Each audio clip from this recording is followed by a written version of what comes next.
Welcome to the Gifted Woman podcast with your host, Muenz.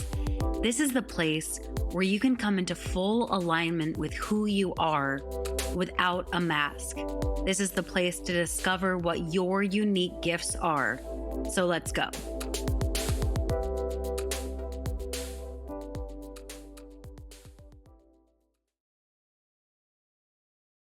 So today we have Leah R.S. Braun. She is the author of Sex on Fire, Finding Embodied Intimacy After Trauma, and Love on Fire, Practicing Embodied Intimacy After Sexual Trauma. Leah's mission is to help others and herself get out of the trap of people-pleasing, hyperfunctioning, and relationships that do not give us a space to be who we are. To do this, we must be courageous enough to look deeply inside ourselves, heal our wounds, and lean into what is possible when we stop taking care of others and start taking care of ourselves.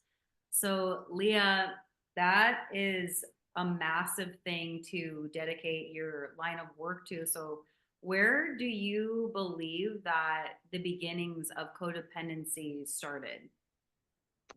That's a great question. I'm so excited to be here and just talk about all of this at length. It's a conversation I think that more of us need to be having. So I just want to thank you first for the opportunity to have a forum around this. I'm so excited.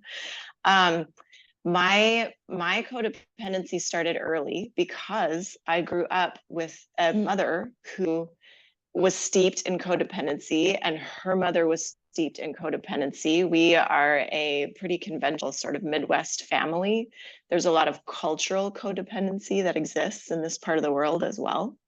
And so for anybody who may be just coming to the conversation about codependency or exploring that term, what that means is there's a lot that goes into the definition. And so for folks who are just like, what is that? Typically, it means that you're valuing somebody else over yourself, to the detriment of yourself. So that could show up in things like saying yes when you mean no, hyperfunctioning, doing too much in your life for other people, shielding other people from the natural consequences of their behaviors. That's another really big one. Even just obsessing about what somebody else is thinking, doing, or saying so that you can feel okay. So needing to check in or take somebody's temperature emotionally before you give yourself permission to be okay with where you are. So if the other person is sad, then automatically you become sad. If the other person is happy, then you get permission to feel happy, rather than just be coming to your life from your own lens and from your own empowerment and your own claiming of your one precious life. Whoa. Yeah. So as you're saying that, do you believe that we've been conditioned as women to be codependent? Absolutely. Yeah. It's I was actually, I think I can share this here without interfering with anybody's anonymity, but I was my former partner was asking me one day in the car, because he was noticing that a lot of his friends and colleagues were going through divorce as well. And he was like, I don't understand. These are men. These are, they're well-intentioned people. Their wives are just not happy for whatever the variety of reasons are. And he was asking for my take on it. And I said, well, of course, every situation is different. But here's what I think. And this is what I experienced from a very young age. From forever, many women are conditioned to believe that a relationship is the be all end all of purpose, joy, happiness. Anything that is good in our lives as women should come through a relationship. And by relationship, I mean a romantic relationship. so we're taught every day. We're taught that with the magazines that we see at the grocery store. We're taught that in beauty, in the beauty industry. We're taught that in the nutrition and diet culture. Um, Everything is directed at us to become an object of the male gaze generally, and to pour everything that we have to give human beings, not just women, but as human beings, into this relationship. So we do that, right? We get into these relationships and they're great for a while, many of them. Romance is fun and connection is fun, and these are even fun sometimes. It's like we get distracted from the foundational truth that we're actually more than just the relationship. And then when the distractions, like the kids get older, or our marriage gets out of that honeymoon phase, or whatever happens, where we realize, like, oh my gosh, who the heck am I in this whole mix? Like, this relationship is no longer giving me what all of everybody said it would. So how come I'm feeling anxious? How come I'm not receiving all this joy that everybody promised me from being in a relationship? How come I'm not feeling fulfilled because I'm in this relationship? And so when we're to question that's the root often, or at least I shouldn't say the root. It's the effect or the result of our codependency conditioning over the years as women. Do you think men have it too? Yes, and it's equally detrimental, because that same conditioning forces men to also assume a rigid relational role. So nobody benefits that conditioning. So of course men are conditioned to like shove aside their feelings and provide. And yeah, that was an issue. That was part of the reason for my split, was those rigid roles that we both in, and couldn't then seem to figure out how to heal and come together and drop some of those roles and then move forward in a healthier way. Yeah, because Yeah, that's like becoming a parent. You're just a parent and then you're supposed to know how to do it, but you're like, exactly. I'm just guessing my way through. Yeah, yeah, And it yeah. seems so when you decided to write this book, what Mhm. is the what is the lesson you really want? Is it women, like is it focused towards women in particular? I would say yes, because Yeah. I am a woman. It's my own Yeah. personal trauma experience in the first book, and it's where I learned how to be pleased, how to search around for affirmation and acceptance and love through the vehicle of sexuality, unfortunately. Um, and so it's written for women, obviously, who may be also coming through that experience or know someone who has, et cetera. A lot. I found out in the writing of that, people came up to me and were like, Leah, oh my God, you were telling my story. Holy cow.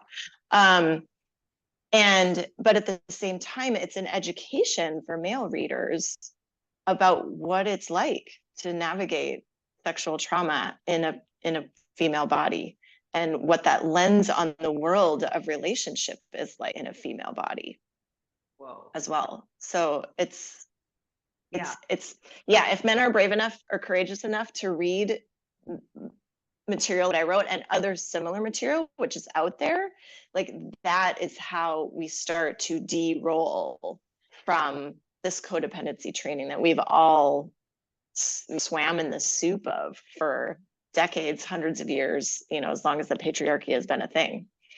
Yeah, which is crumbling quickly. Fingers crossed. I'm getting full body goosebumps because I believe that there's going to be men that want to read this book to better understand their wives and maybe better understand their mothers and their sisters. And that's my intention and hope for men that are listening, because we have some men listeners as well. And for Nice. for women, it will the book take them through a process of becoming aware of like, holy shit, I've been doing this in my relationships, and will it take them to the place of how to like transform within themselves to then transform the relationship, or what are they receiving when they dive into this, you know, beautiful magical, like, it just, to me it's like a treasure box of just these women that come in and they open up the box and they peek in, they're like, oh my god, that's me, and then they close it because it's like a little scary. Yeah, it's Yeah. it's scary. Yeah. So the way that I wrote the first book was pretty much like I wrote it for me. It came to me through a meditation experience, you know, when you have those intuitive, like, this is what you need to write about. I had been trying to craft a book about like physical fitness and yoga, and it just wasn't working. And so then in some of just my spiritual work, this message came through of just like, no, you're writing about the wrong thing. You need to write about your own experience. So that first book was really for me to process and do a lot of deep healing. And then the second book, the sequel to that, pulls in many other women's stories of sexual trauma from a variety of different sources.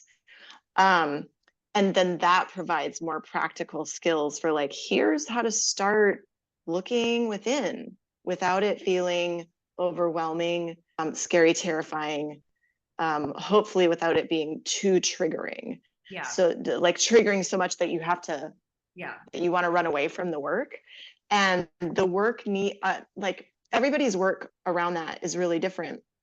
People can have, I want to, so sometimes I like creating words. So like an epiphanic Totally. moment Yeah. where they're like, oh, I just received this deep sensing and healing, and my life will be forever changed, right? That's a healing experience for some women. For me, it's been years of peeling back onion layers and at times being like, oh, this feels too big for me to confront right now. You know, I have little kids and I don't have any time. And then a couple of years later, I'm like, okay, I feel like I can start to open that box again and dive in. And so everybody's experience is really different. That's one thing that I highlight in the books is that we all have our own story, and it's just important to begin, to have a willingness to begin.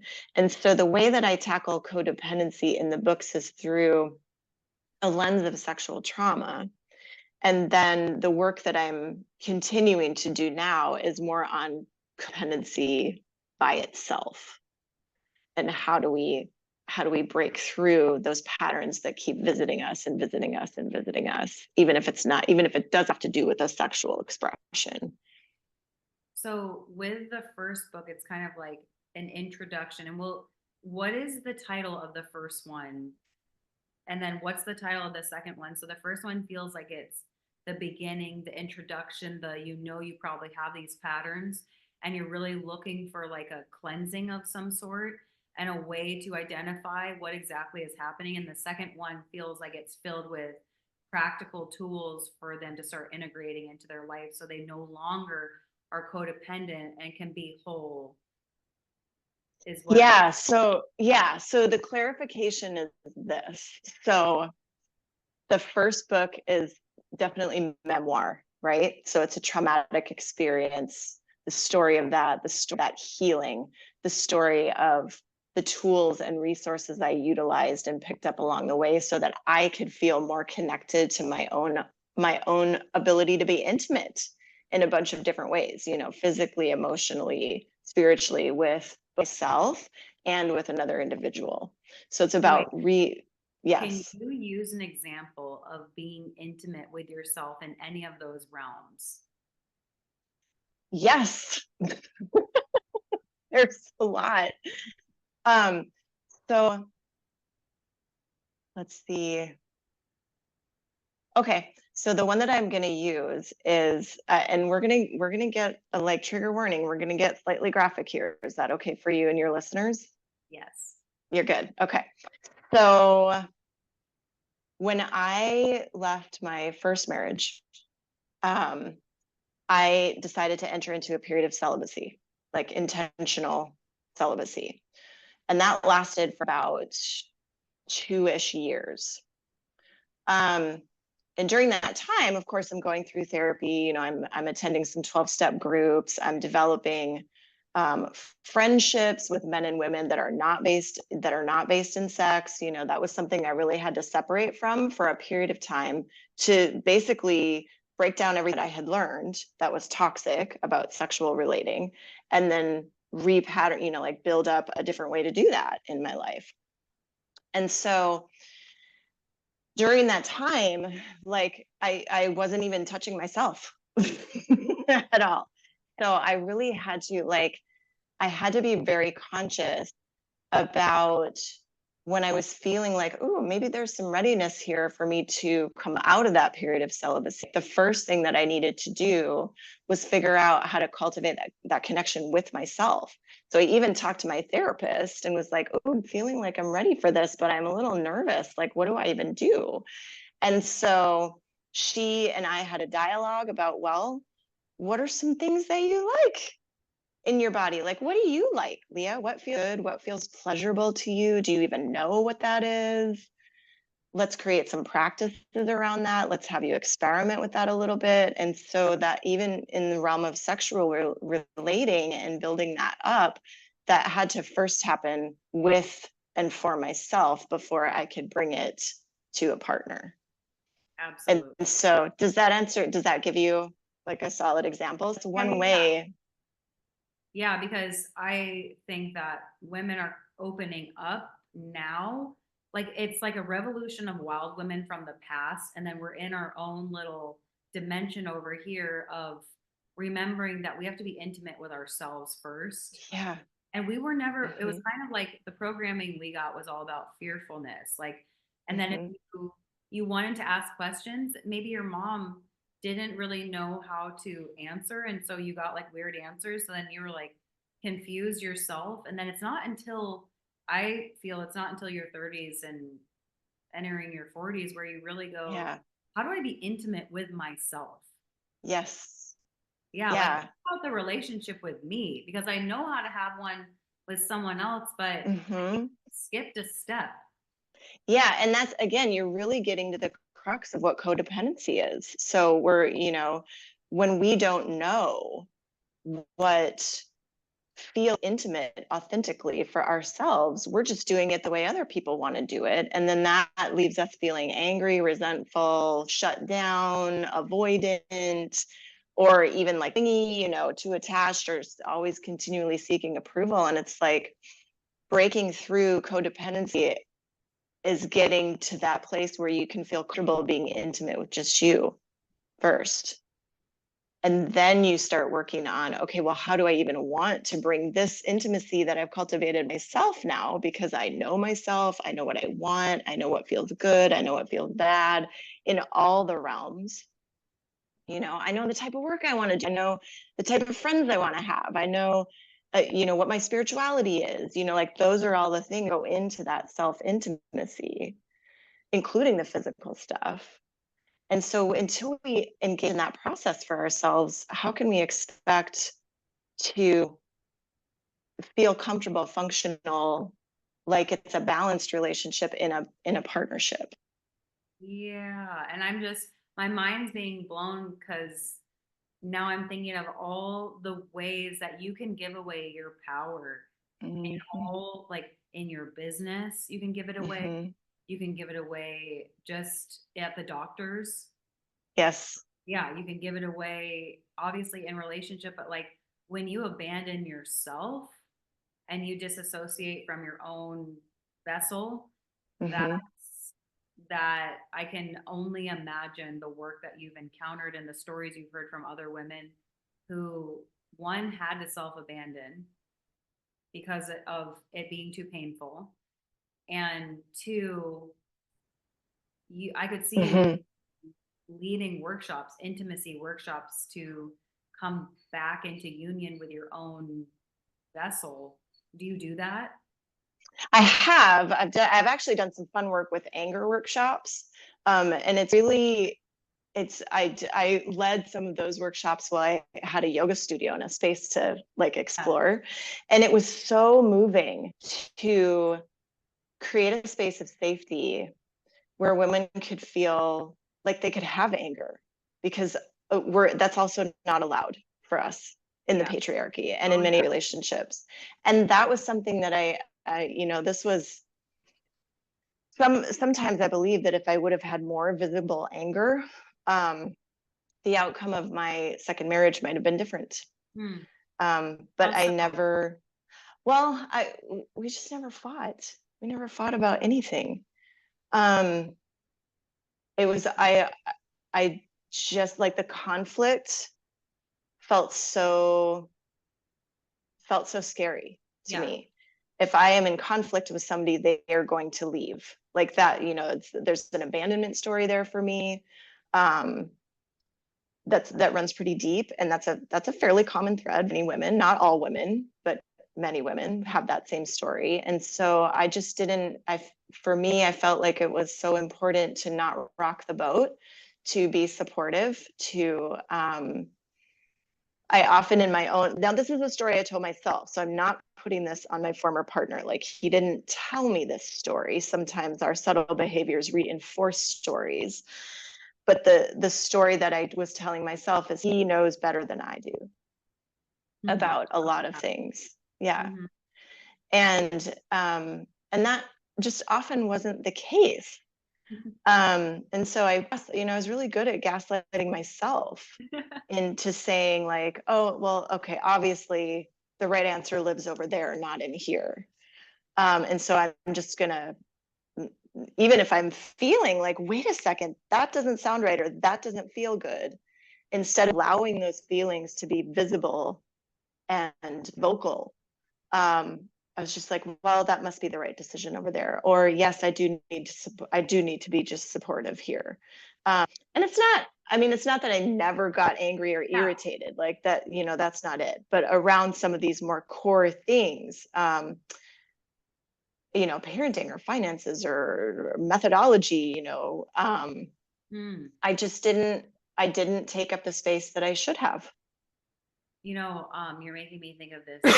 And during COVID, we had a domestic dispute next door, and I could hear it through my bathroom window. And I was like looking to see if I could see anything. And then I was leaning, and that's when psychic gifts were really coming, like at a pace I couldn't keep up with. So I felt her trembling in my body. And I was Mm-hmm. like, oh, I don't like it. And so I had said to my husband, I'm like, what do we do? Like, how do we help them? And he's like, he's like, we just need to stay out of it. And that was me abandoning my own instinct, because my Yeah. instinct was to run over there, help her, or call 911 immediately. And it's this block memory that I was like, I cannot believe I trusted that. Like, why did I even seek external when I Yes. knew internally what to do? Yeah. And I also, like, if you look back at how you grew up, it's like, did your mom rely on your dad? Did your mom always look like, because I have memories Mm-hmm. of seeing that, and knowing how brilliant we are as women. We are, I mean, and I know like this is a little intense, but we're kind of the superior race. Sorry about it, but that, I mean, have a baby from your body and grow a human, and you have these instincts that can't be explained, and men just don't have the same things. Like, they might be surveilling the crowd, but you wake up before your baby wakes up. We have these primal instincts that have been dissolved and kind of pushed aside. And hopefully, as the patriarchy crumbles and we start to really rise up, our power will be reawakened again, and our voices will be louder. And the fact that you wrote these two books and have these out for women to come into their own intimacy within themselves. And, well, let me ask, what's the opposite Mm-hmm. of codependency? I would call it interdependency. Mm, So it's not necessarily independent, although that's like, you could think of it that way. yeah. And it might be that to get to a place where you're feeling balanced, like you have to, like the pendulum needs to swing in the Right. direction. So you get that flavor of like, ooh, I was so enmeshed with this other person. What does it feel like to be just over here on my own? Yeah. And that doesn't mean that you don't have relationships, or that you don't have friendships, or that you don't go out on dates. It just means your energy is shifting to where you're just like, you're focused on yourself and what do you want, what do you like, what's important to you, what are your values, you're maybe in a place of intentionality about that. And then I really feel like the balance is where we figure out how to come, because we're social, right? We thrive in community. We regulate when we get to touch other humans in safe, non-exploitive ways. Also, sex feels good. I mean, Yes. for many people, so it's not about isolation. The opposite of codependence is not isolation, but it's being able to not assume a rigid role, especially because of your gender. It's being able to understand where somebody else stops and you start. And it's being able to then extricate yourself from those behaviors that ignore that boundary of where someone else and you start. So you learn how to go, okay, that emotion is yours. This emotion is mine. I'm going to feel my emotion over here. I'll support you in feeling your emotion, and I might walk with you in that journey or provide care or nourishment for you in a way that feels good for me. But I don't need to get sucked in to then be like essentially being who you are, but in my body. Whoa. Yeah, Yeah. you see that visually where there is it's like you guys are two separate entities instead of being Mm-hmm. together. Yeah, yeah. And then it's being able, to me also, it's being able to really come to the table, any relationship, like it could be a friendship, a family relationship, a romantic partner, and being able to feel the freedom and safety to take up space and say what's important to you and come to understandings and understand when, I mean, this is getting into some larger topic areas, but being able to understand like, oh, this is a core wound I actually need to work on or heal before I can function with you in this relationship again. Or just having that willingness to look at our own stuff and to continue working on those healing pieces as we bring ourselves into relationship. And not using somebody else like a hallmark for me of codependency is as long as I was focused on somebody else, I didn't have to deal with all the shit that I needed to legit heal. Like I was bringing my wounds into some of those like really all of those partnerships. And it can show up in friendships too, where I think that sometimes in friendships, we can also feel like, well, this isn't a romantic relationship, so I'm not allowed to be angry at this person, or I'm not allowed to feel abandoned by this person, or, call them out on some behavior because they're just my friend. Like Right. we're just here for the good stuff. But deep friendships also, the juiciest ones are the ones where you can be honest with each other and also kind, and how just each other to navigate through that, and still knowing where you stop and the other person starts. This is what's true for me, that's what's true for you, and that's Yeah. okay. As long as that other person is also on their own trajectory. Otherwise, like Mm-hmm. I've seen a massive amount of friendships ending in the last couple of years, long-term friendships, because one person wants to express and the other person is like, I'm out of here. Bye. Yeah, That other yeah, person's because it's uncomfortable. yeah, they're like, I thought this was a deep Yeah. friendship. I thought we were like Mm-hmm. able to express ourselves. And then when you don't get that, you're met with the rejection. Then you go, well, maybe I'll never speak my truth again. So then that Mm-hmm. begins its own other phase of healing. Okay, so people need to know where, like, I feel like things are coming up. Like, are you going on a book tour? What's happening in your world? Yeah, so actually I wrote these books in 2018 and 2020. Mhm. So they've been out for a little while, and because of life and work and all of that, and it's interesting, like when you become a published author, I think a lot of people think like, oh yeah, book tours, and interviews and all of that. But the thing is that as an author, you have to handle a lot of that on your own. Like you do Yeah. your own marketing for your books. And so I am now just into a place where I'm feeling like I have some time to dedicate to bringing this message to a larger audience. And it's feeling like it's here. It's like right at the surface. This time is now. So this is actually the launch, if you will, of what I hope to be more podcast interviews, which I would love to do some speaking engagements and start engaging in larger conversations and emotions and processing Yeah. on a bigger scale. And so I'm still deciding where that road will take me, and each little step kind of presents itself. But the fact that the books are out there is a wonderful start. Like Oh yeah. that was the biggest hurdle. Yeah. So Yeah. anybody can grab. My books are available in all the places. You can find them on Amazon. You can find them The at Barnes titles. and Noble. Yes. So book number 1 is Sex on Fire, Finding Embodied Intimacy After Trauma. And the second book is Love on Fire, Practicing Embodied Intimacy After Sexual Trauma. And so, yeah, and I'd be happy to include some photos of that, a website in our chat that you can include in your show notes. But yes, I am just feeling like we all need to be having these conversations, and there's no more need for women or really any human to feel like they can't take up their own space in a relationship. Yeah. That's the primary message, and that's the only way that relationship truly works in the long run.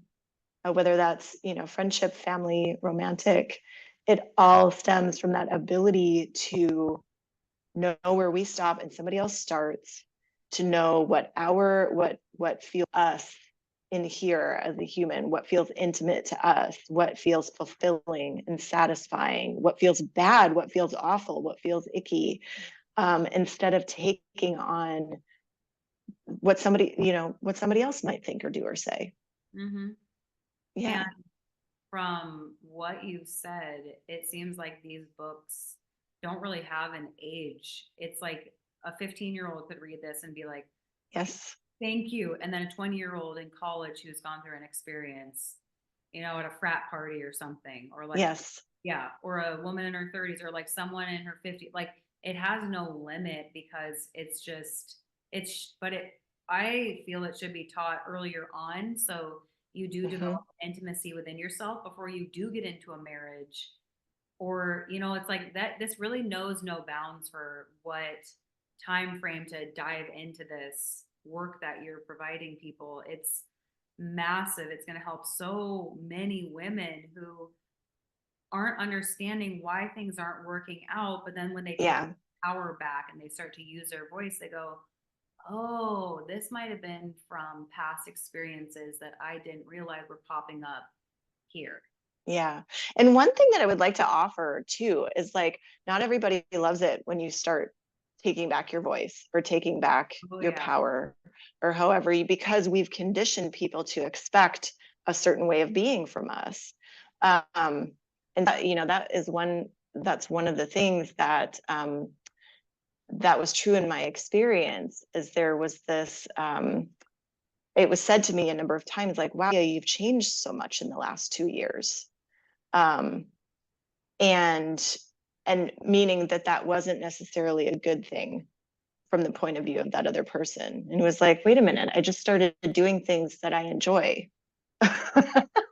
Yeah. um, What? yeah. And really discovering like who I am and what me enjoyment and where my true identity lies and all of that. And so when we start to make those changes, it's important to realize that the people that you are in relationship with, like that has a big ripple effect, Oh, yeah. and it can be super uncomfortable for the people around you, and uncomfortable enough where we will often abandon our efforts to continue to evolve because the other folks are like, no, don't do that, change back, I don't do this way.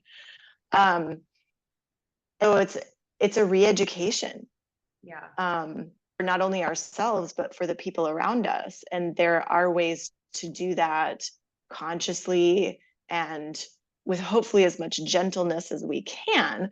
But then there's times where you just have to be like, no, I'm, this is what I'm doing. Take it or leave it.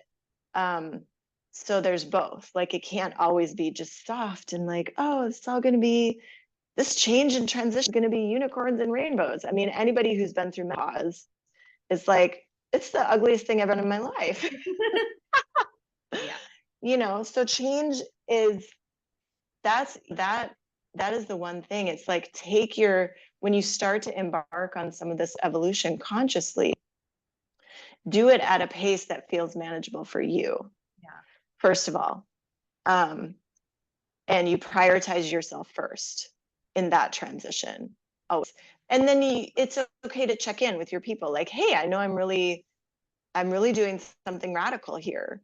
And it feels radical for me. And I don't always know how I feel. And I'm really discovering a lot. And so I can imagine that you're probably like, what the F, Yeah. your friends, your family. So it's good to acknowledge that. Yeah. And sometimes that can ease the way a little bit.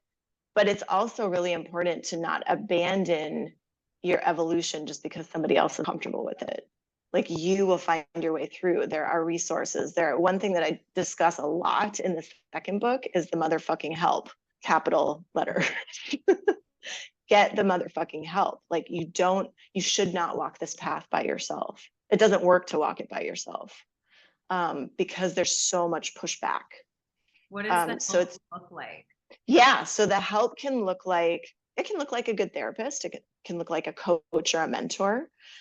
It can look like friendship with somebody who has what you want.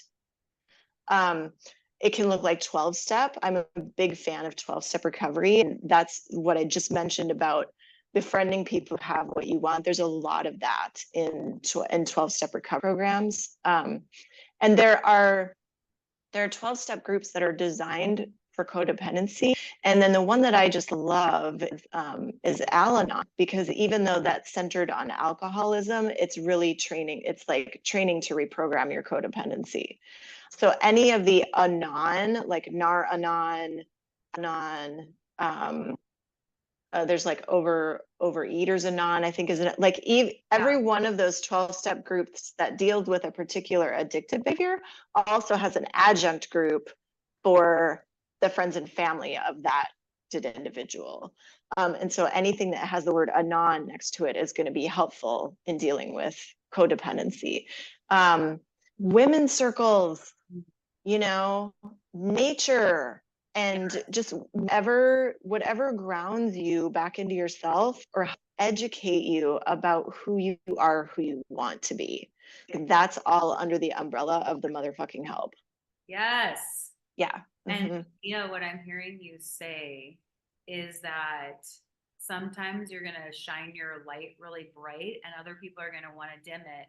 And you're kind of want to dim it too. But what you're saying is shine brighter and do that. Lean in. Yeah. Do that with the assistance of people that like sometimes are a little bit farther ahead than you. Yes. Oh, yeah. It's going to help so many people just have awakenings and be aware of where they've been, would you call it abandoning themselves? Yeah. And in deference to what somebody else wants or needs. Yeah. To the detriment of yourself. Yes. Right. So it's okay to accommodate people. Like, it's okay to be kind and generous in the way that you live your life. This is not that message of like, don't do that. Yeah. It's check in with yourself and make sure that what you're offering to the others in your life feels good all the way through your whole body. Yeah. And it just feels aligned, and it feels like a yes, that there's no resentment behind it. And also, if you're not being asked, if you're not being asked to offer help, right? That's another element of codependency, is like we dive in where people don't ask us to help. We want to force solutions. We want to control and do all that thing to make ourselves feel better. That's our addiction. As codependents, is like we do all these behaviors to make ourselves feel better that other people don't want. So if you're help somebody avoid a consequence of their behavior, Mm. you might be struggling with codependency. If you're offering up help, in quotes, oh, I'm just trying to help them, um, Yeah. where it's not being asked of you specifically, you may be struggling with codependency. So it's like recognizing all of that and then making those changes, and it really engaging in a process that you just keep taking the step in front of you, even when somebody's saying, oh, I don't love who you're becoming. That's where you go back to your help, and you ask them to give you reality checks, like, oh, this Yeah. just happened, what do I need to know, like, Yeah. yeah. Mm-hmm. Yeah. It's like being around people that go that teach you to go back into yourself. It's like the answers are always inside, but we use people, well, I mean, and use people in the best way to help us discover what we already know about ourselves, but it's just been muddled by so many years of Yeah. hearing things, doing things, practicing things.